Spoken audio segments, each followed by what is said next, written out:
শিক্ষক শিক্ষিকা ও অন্যান্য কর্মীবৃন্দ, উদয়পুর, গোমতী জেলা, ত্রিপুরা। নমস্কার।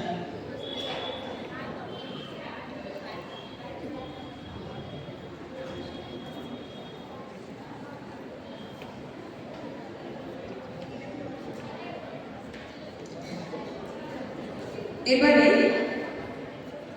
শিক্ষিকা রূপা সাহা মহোদয়ার উদ্দেশ্যে মানপত্র প্রদান করা হয়েছে। মানপত্র তুলে দিচ্ছেন আমাদের শ্রদ্ধেয়া শিক্ষিকা বনশ্রী নন্দী মহোদয়া।